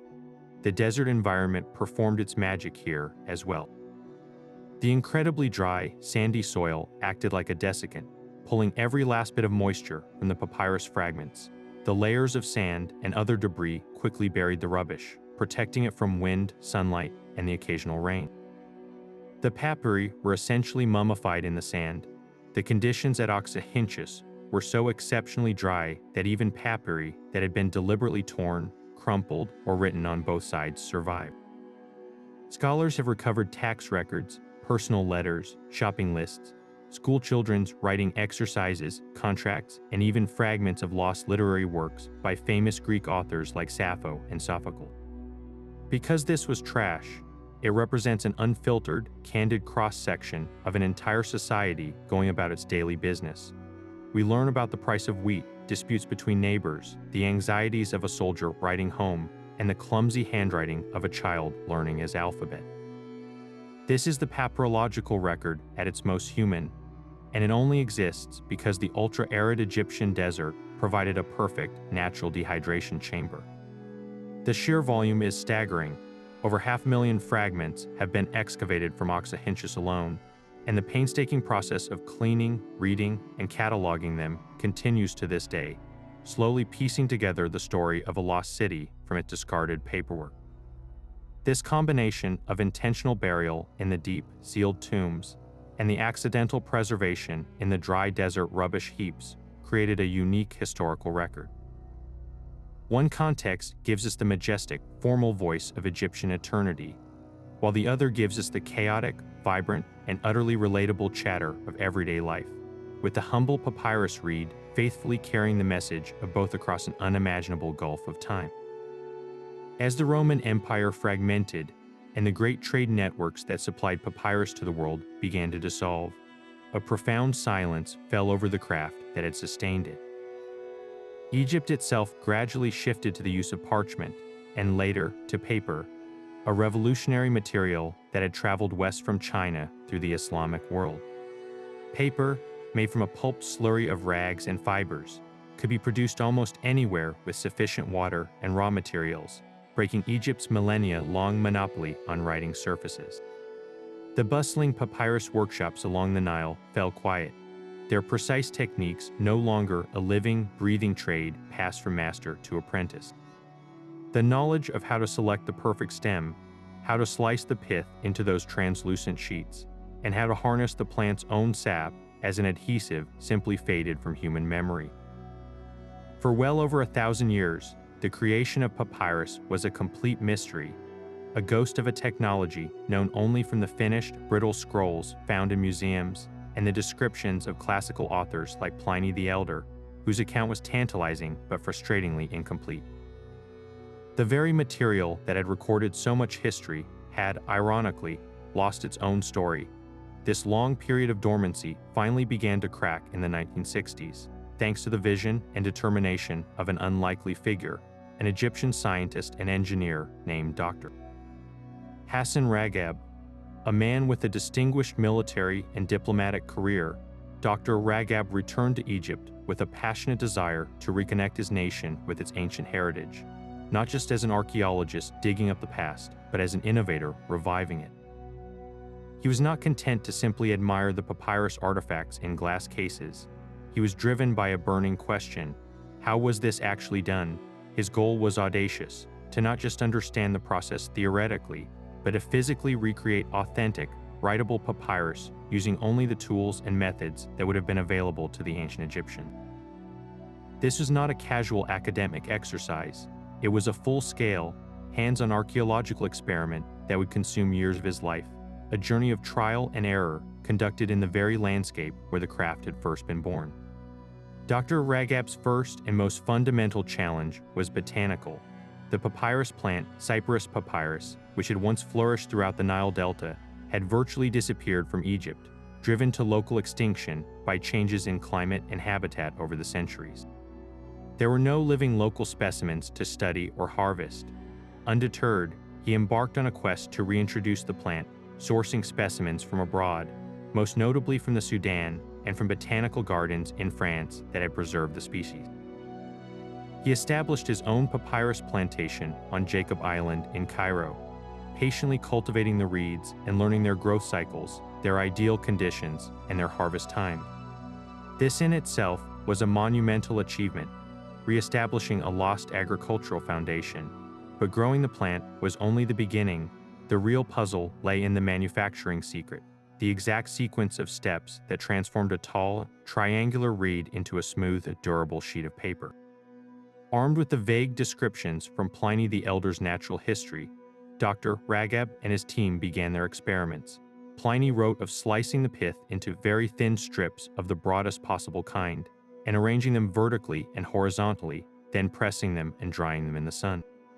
The description sounds straightforward, but the reality was maddeningly difficult to replicate. Their initial attempts failed spectacularly. The strips would fall apart, refuse to bond, or dry into a brittle, crumbly mat that could never hold ink. They struggled with every variable: how thin was very thin, what was the ideal soaking time, how much pressure was required, and for how long. They experimented with different tools, using flint knives and sharpened shells to see if the cutting implement affected the quality of the strip. They tried soaking the strips for different durations, discovering that a soak of 3 days produced a different result than a soak of 6. They built reconstructions of ancient lever presses, learning through sheer repetition that the pressure had to be immense and sustained for hours to force the sap to the surface and bind the layers. Each failed batch was a lesson. each slightly improved sheet a triumph. The true breakthrough, the eureka, a moment that had been lost for 1,500 years, came with the understanding of the plant's own internal chemistry.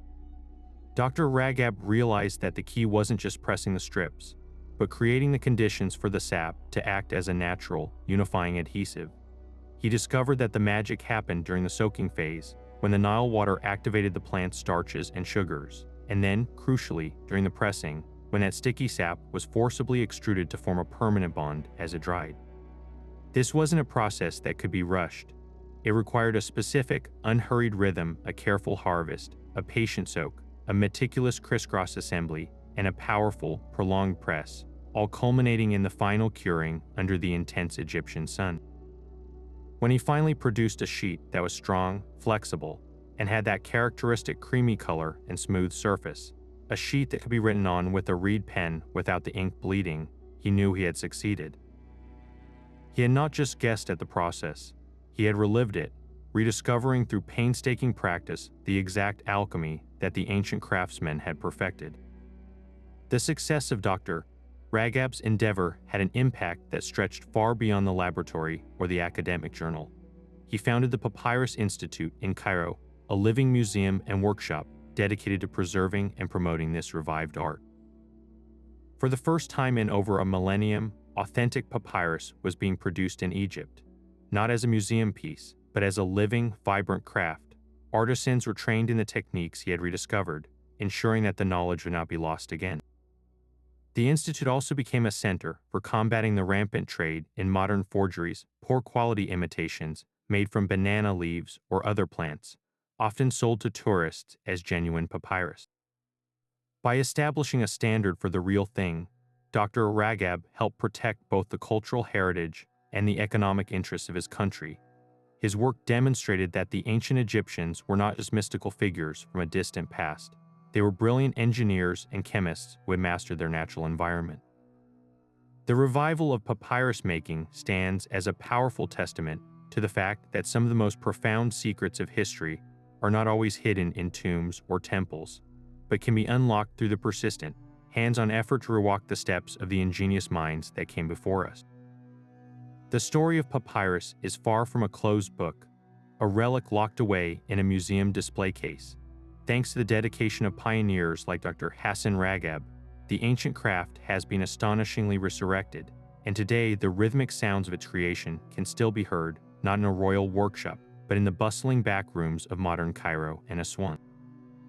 While its role as the official medium of empire is long gone, papyrus has found a vibrant second life, transformed from a tool of bureaucracy into a canvas for art and a tangible piece of living history, primarily crafted for the global tourist and art markets.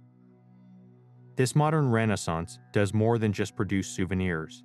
It creates a direct, physical link between the present and the past, allowing visitors to hold a piece of ancient technology in their hands, a sheet made with the very same techniques that supplied the scribes of the pharaohs. Stepping into one of these contemporary workshops is like entering a time capsule where the ancient process we've been exploring unfolds before your eyes. The air is still filled with the fresh, earthy scent of cut reeds, harvested from reintroduced plantations.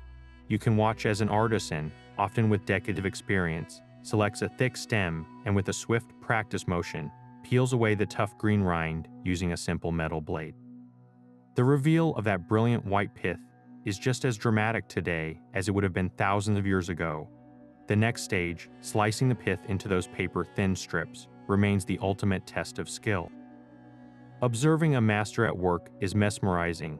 Their hand is impossibly steady as they guide the knife, producing strip after strip of uniform, translucent plant tissue. There is no machine that can replicate this delicate touch. It is a knowledge stored deep in the muscle memory, passed down from one generation of craftspeople to the next. The assembly of the crisscrossing layers on a flat board is a quiet, meditative process, a ritual of placing each strip edge to edge with its neighbor, building the foundational warp and weft just as it was done along the Nile. While the core technique remains scrupulously authentic, the modern context has introduced some subtle but practical adaptations. The soaking process, for instance, still relies on fresh water, but the duration might be more precisely timed with modern clocks rather than the passage of the sun. The pressing, once achieved with enormous lever and weight systems, is now often accomplished using powerful mechanical or hydraulic presses. This isn't a compromise of the craft, it's a logical evolution that ensures consistency and meets the higher volume demanded by the market. The essential chemistry, however, remains unchanged. The pressure still forces the plant's own sap to the surface, and the powerful Egyptian sun still performs its final act of curing and bleaching, turning the damp mat into a strong, creamy sheet. The final polishing with a smooth stone or shell is a step that many modern workshops proudly demonstrate. The soft, scraping sound, a testament to the commitment to creating a surface worthy of a scribe's pen, or in this case, an artist's brush. The true transformation of modern papyrus lies in its purpose. In antiquity, these sheets were destined for tax records, royal decrees, and sacred funerary texts. Today, they become the canvases for a stunning array of folk art that vividly brings Egyptian mythology and daily life to life. Skilled painters, using vibrant modern pigments alongside traditional colors, adorn the sheets with scenes that would be instantly familiar to an ancient Egyptian. You'll find magnificent depictions of gods and goddesses like Isis and Osiris, the iconic weighing of the heart ceremony from the Book of the Dead, and proud profiles of pharaohs like Tutankhamun and Ramses II. These aren't mere copies, they are interpretations, often framed with intricate borders of hieroglyphs that spell out benevolent wishes for good health, long life, and prosperity for the buyer. Other popular themes include beautiful maps of ancient Egypt, charts of the zodiac, and charming scenes of daily life along the Nile, showing fishermen in their papyrus boats or farmers tending to their crops. For many visitors, this art serves as a beautiful and accessible introduction to the complex world of Egyptian iconography, a visual story they can take home and cherish. Beyond the beautiful paintings, there is a niche but deeply meaningful market for high-quality reproductions of famous ancient texts. Specialized artisans create meticulous copies of passages from the Book of the Dead or other religious papyri, carefully replicating the hieroglyphic script and the accompanying illustrations of deities and demons. These pieces are less for the casual tourist and more for museums, educational institutions, and serious collectors who wish to own a functional piece of history. Creating such a reproduction requires not only the papermaking skill, but also a deep scholarly understanding of the original texts and artistic styles. This practice ensures that the visual language of ancient Egypt, not just the physical medium, is kept alive and appreciated. The modern papyrus industry, therefore, operates on a fascinating spectrum. At one end, it produces affordable, beautiful art that supports local economies and spreads cultural awareness across the globe. At the other, it maintains a direct, unbroken thread to the most sacred and scholarly traditions of the past, proving that this ancient invention still has the power to captivate, educate, and inspire, just as it did when it first emerged from the marshy banks of the Nile. It's a testament to its profound impact that the very word we use for our most common writing material today, paper, is a direct linguistic echo of the ancient Egyptian papyrus. This isn't a coincidence. It's the ghost of the pharaohs whispering in our libraries and offices. The linguistic journey began when the Greeks adopted the material and called it papyrus. The Romans, who then integrated so much of Greek culture into their own empire, Latinized the term into papyrus, but the real transformation happened as Latin evolved into the regional dialects that would become the Romance languages. In medieval French, it became papier, and from there, it was a short hop across the English Channel, where by the 14th century, it had settled into Middle English as paper. Every time we jot down a note or print a document, we are unconsciously paying homage to those first craftsmen on the Nile, their invention immortalized not just in surviving scrolls, but in the very vocabulary we use to describe the act of recording our thoughts. For well over 3,000 years, this Egyptian innovation reigned supreme as the premier writing surface across the civilized world. Its dominance was a story of perfect timing and perfect function. As Greek civilization flourished, its philosophers, playwrights, and historians adopted papyrus for everything from the philosophical dialogues of Plato to the epic histories of Herodotus. The entire corpus of classical Greek literature, the very foundation of Western thought, was first set down on rolls of Egyptian papyrus. Then, the sprawling bureaucracy of the Roman Empire, which needed to administer territories from Britain to Syria, found papyrus to be the ideal medium. It was lightweight enough to be transported by the cartload for imperial archives, yet durable enough for the tax rolls, legal contracts, and military dispatches that held the empire together. The famous libraries of Rome, and before them the Great Library of Alexandria, were monuments to papyrus, their shelves overflowing with the knowledge of the ancient world, all inscribed on this versatile, plant-based paper. Its long reign wasn't just about habit, it was about a lack of a viable competitor. Parchment was expensive and labor-intensive, suited for precious codices, but impractical for the mountains of paperwork required by a state. Papyrus, for all its vulnerability to damp, was the most efficient, scalable, and cost-effective solution for centuries, creating an unbroken chain of recorded knowledge from the age of the pyramids to the twilight of the Roman Empire.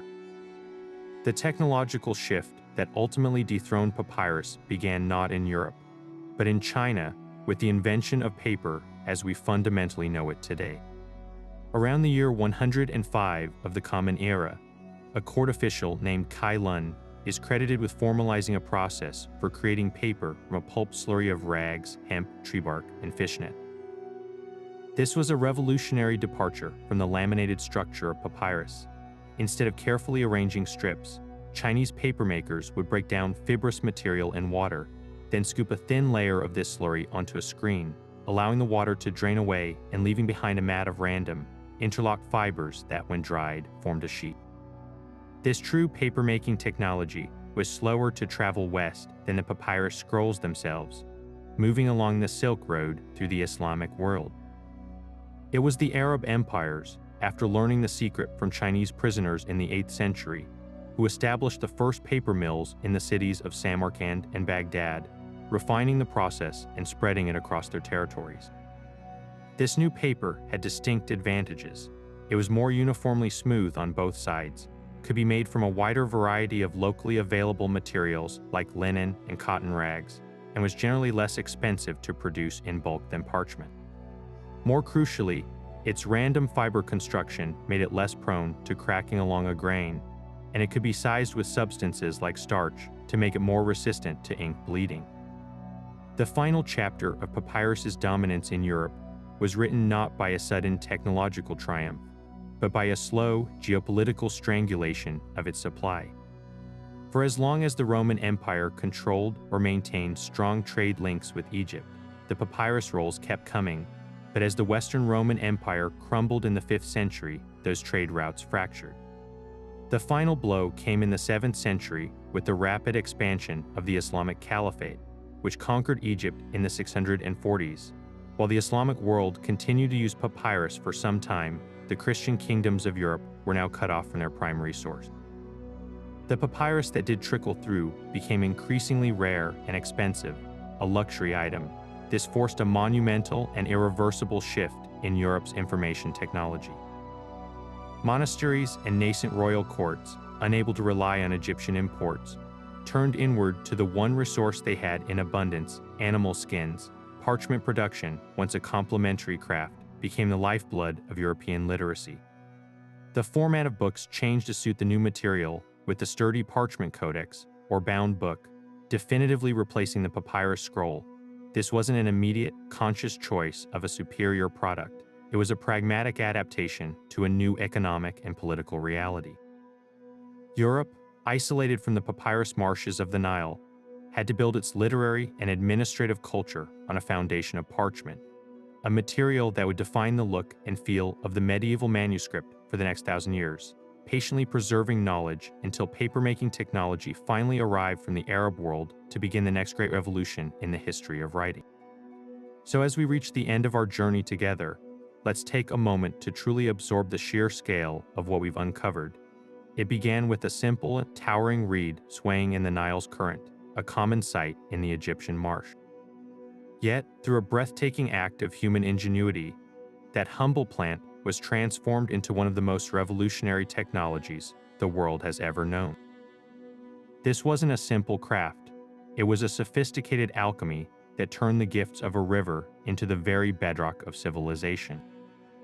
Think about the journey a single sheet took, from a harvester's careful cut that spared the root, to the artisan's blade slicing the pith into translucent strips, to the patient assembly of that crisscross grid, and finally, to the immense pressure and blazing sun that forged it all into a unified, durable surface. This process, refined over millennia, gave us a medium that could carry the words of pharaohs, the prayers of priests, and the daily accounts of farmers across an unimaginable gulf of time. The entire administrative, legal, and spiritual framework of one of history's greatest empires was built upon this resilient, plant-based paper.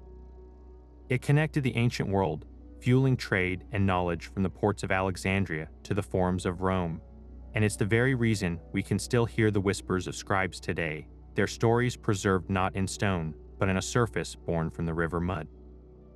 What stands out most strikingly, especially from our modern perspective, is the profound sustainability and elegant simplicity of their entire operation. The ancient Egyptians achieved this monumental feat without a single synthetic chemical, without industrial machinery, and without damaging the environment that sustained them. They worked in a beautiful harmony with the natural world. The papyrus plant itself provided everything they needed in the body of the paper, the binding adhesive from its own sap, and even the ropes to tie their bundles and build their boats. Their harvesting technique was a masterclass in renewable resource management, carefully cutting the stems high enough to leave the root system intact for the next season's growth. The entire manufacturing process was powered by the sun and the river, using water for soaking and solar energy for curing, with human ingenuity providing the precise pressure needed to activate the natural chemistry. In an age where we grapple with the environmental cost of our own paper production, the Egyptian model stands as a timeless testament to a circular economy, a system where nothing was wasted and the resource was perpetually renewed. They created a product of exceptional durability and function, not by conquering nature, but by understanding and collaborating with it on a deep, intuitive level. This wasn't just papermaking, it was a philosophy of creation, one that produced a legacy far more enduring than any modern landfill. It's a legacy that stretches all the way to your desk, your bookshelf, and the very word you use for the material you jot notes on. Every time you say paper, you are speaking the name of its ancient ancestor, Papyrus.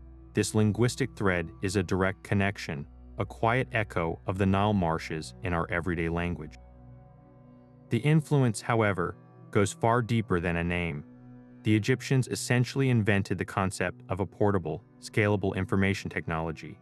Their modular system of joining sheets into long scrolls established the basic format for lengthy documents for 3,000 years. While the medieval world eventually shifted to the parchment codex and later to rag-based paper from China, the fundamental need that papyrus first fulfilled, the human desire to record, to communicate, and to preserve knowledge efficiently remains unchanged. In many ways, the papyrus scroll was the ancient world's hard drive, a lightweight, high-capacity storage medium that allowed data to travel, to be copied, and to survive. We are the inheritors of that revolutionary idea.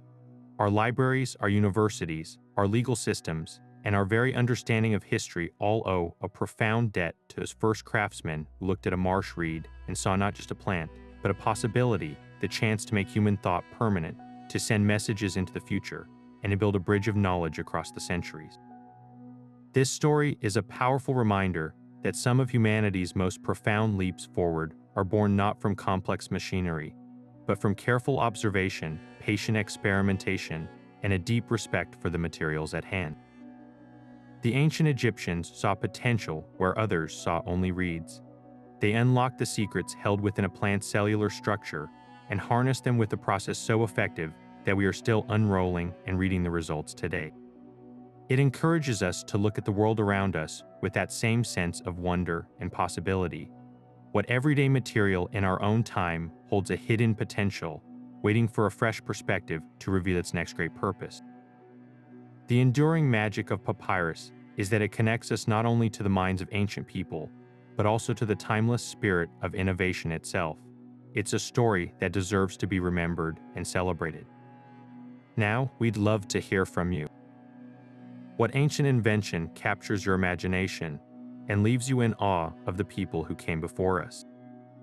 Is it the intricate Antikythera mechanism, a mysterious analog computer from ancient Greece, the revolutionary Roman aqueducts that transformed urban life?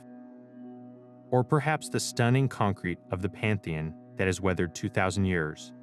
Share your favorite in the comments below. Let's build a conversation about the incredible ingenuity of the ancient world. If you enjoyed this deep dive into how Egyptians made paper and want to join us as we unpack more of history's greatest mysteries, please show your support by liking this video and subscribing to the channel. There are so many more fascinating stories to tell, and we can't wait to explore them with you. Thank you for watching.